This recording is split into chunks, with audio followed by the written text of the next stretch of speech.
We all wear masks. Masks of politeness, perfection, productivity. But beneath that surface lies a version of us we rarely want to face. Impulsive, ashamed, envious, angry. The parts we hide from others, and even ourselves. Carl Jung called it the shadow. The hidden self buried in our unconscious. And unless we face it, it controls us, quietly, completely. In this video, we journey into the depths of shadow work, what it is, why it matters, and how embracing your darkness might be the most transformative act of your life. This is Metaphysics Diary. Let's dive in.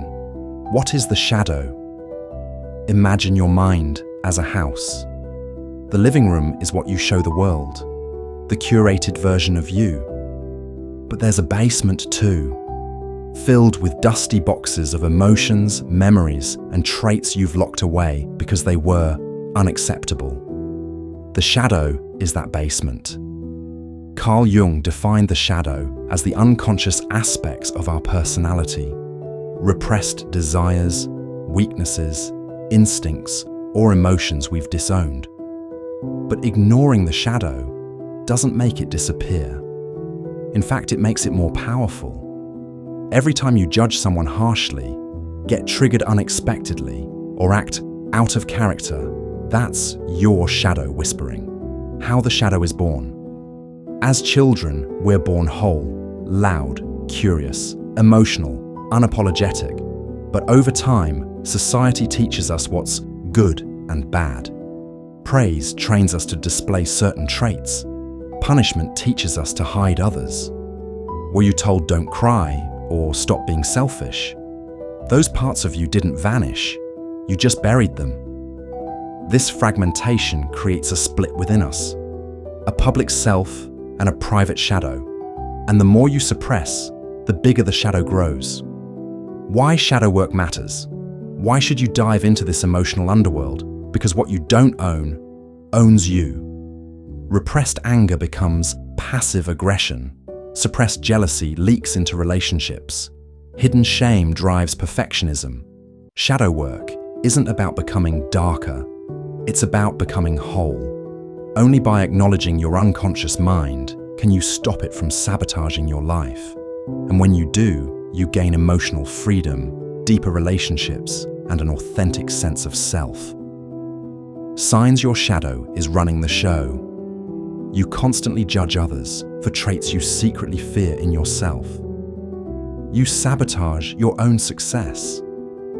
You attract the same toxic patterns in relationships. You overreact to small triggers. You feel stuck in life despite external achievements. If this sounds familiar, your shadow is probably crying out for attention. Left unchecked, the shadow can lead to destructive behaviors, racism, sexism, violence. Many forms of collective shadow arise when societies repress truths they don't want to face. On a personal level, unacknowledged shadow can cause burnout, depression, addiction, and spiritual emptiness. Jung warned, until you make the unconscious conscious, it will direct your life and you will call it fate. So how do you begin shadow work? Not by fighting the shadow, but by befriending it. Here's a roadmap. 1. Radical self-honesty. Look at your emotional triggers. They are mirrors. Ask, what part of me feels threatened? What am I trying to hide? If someone's arrogance angers you, is it because you were taught to never speak up? If you envy someone's freedom, is it because you repressed your desires to please others? Shadow work begins where your defensiveness begins. 2. Journal your shadow. Start with prompts like, what traits do I judge in others? When do I act out of character? What am I afraid others would find out about me? Let your pen speak. The truth will emerge. 3. Talk to your shadow. This sounds odd, but it works. Imagine sitting across from your shadow. What does it want to say? What pain is it holding? Let it express anger, sadness, or desire without censorship.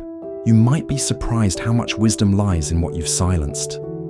4. Inner child work. Much of the shadow is born in childhood. Reconnect with the parts of you that were punished or neglected. Did young you feel unlovable unless perfect? Did crying make you feel weak? Talk to that inner child with compassion. That's where healing begins. 5. Embrace shadow in others. When someone irritates you, pause. Instead of reacting, ask, what am I being shown about myself? Shadow work transforms how you see the world. Everyone becomes a teacher, even your enemies. 6. Accept, don't erase. You can't kill the shadow. The goal is integration. You are not just your light. You are also your chaos, your fear, your rage. And when you stop running from it, you become whole. Many spiritual traditions talk about the dark night of the soul, a period where illusions fall away and one faces their raw self. This is shadow work.